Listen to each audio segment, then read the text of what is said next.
So only 8 days ago we were just here, being that it was a practice last Saturday, and I was meant to race here last night. Obviously weather was a bit of an issue, and as we can kind of see, it's you can see it's been quite wet just on the inside line here. So as you can see, we're here at Baypark Speedway by that bright orange clay.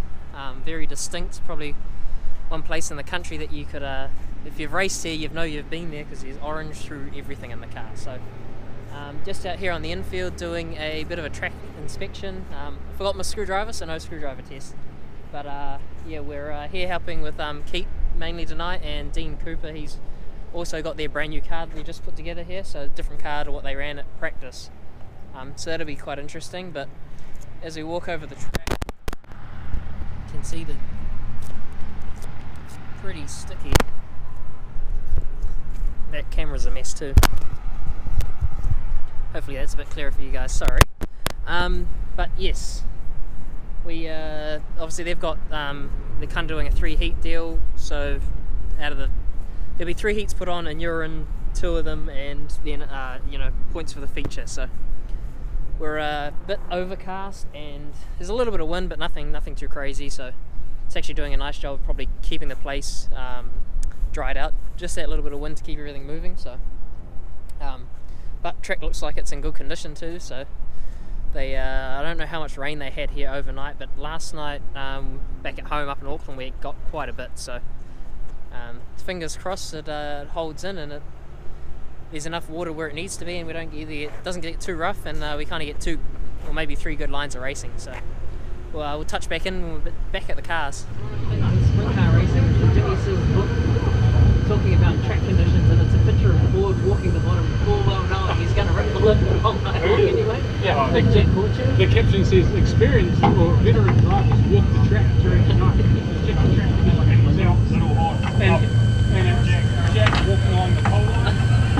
So nah, this isn't the place to be.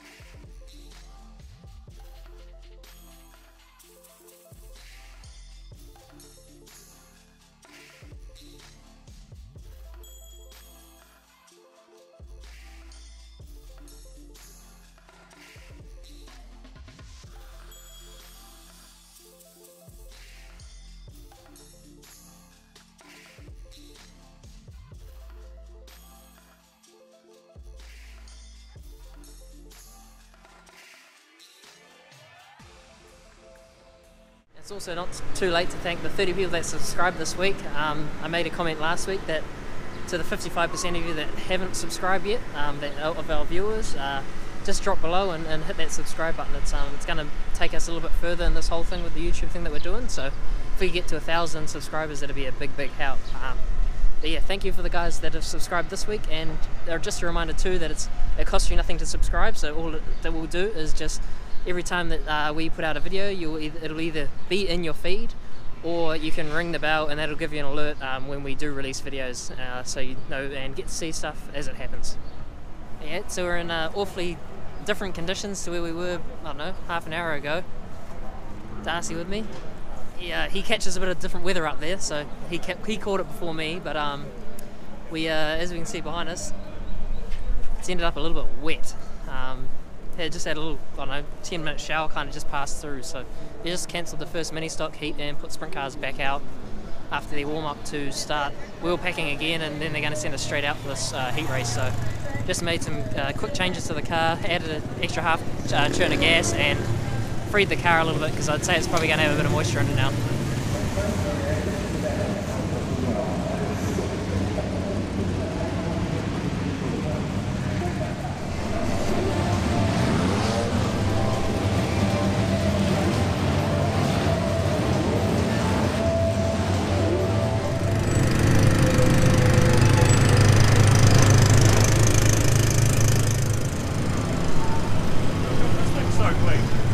So after that shower of rain and packing the water in, track's come up pretty juiced up. So looks like we're going to end up with a pretty, I want to say, a cowboy up heat race, because it's not cut up rough just yet, but it's going to be pretty hammered down. So good way to get the boys in check again. First heat race of the fresh season.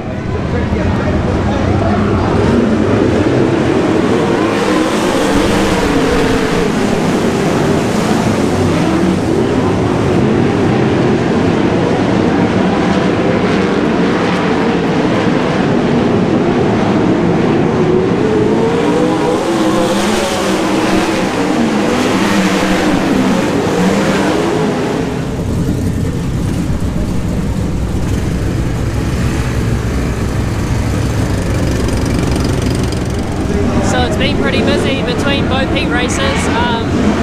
We're now almost going out back to back, so haven't had a chance to pick up the camera really, but Keith won his first heat and then ran fourth in the second heat, so he's qualified top points man and picked 2 to start, so he's off the outside front row, and hopefully he can win the start and run away with it. Thank you very much for tuning in. Great crowd here. We are back again.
Nails hard work out there, I was fucking with it. Good drive, Ace. What? Well, and then we were picking the top, you know, every time we went past them, we picked it. Well, you could change your bike, that's the thing. You can jump ahead and front go, actually, I want to go there. Yeah. Sorry. So there we go, discussing a bit of a tough rub of the green there. Keith led the first probably half of the feature there. Yellow came out, unfortunately picked the bottom on probably what was like a top dominant track for the restart, and just lost the restart, instantly lost 4 spots. Managed to regather one of them to get back to the podium, so came back from 4th to 3rd. So yeah, shout out to Das, Keith, Alien, and all the RDL crew. They put in a big job to get the car to the track each week, and congrats to them. Obviously, congrats to Daniel Thomas. He obviously picked up the win. He, I say, beat Keith off the start and made a big go of it. And old Dean Brindle, he ran second. So in some good company, but a bit of a shame to kind of lead one and let it go. So I guess you learn, rebuild, and go again. Like just a small tough decision. You're stuffed if you do and you're stuffed if you don't. You know, I personally looked to keep pulling on the bottom. I thought that was probably the way to go, but what do you do? And like Keith was just discussing then, that as they were rolling around under the yellow laps, they were kind of packing in that top, and it was just good enough for Daniel to do good at the start and kind of beat Keith to the corner. So it is what it is, but we'll take third.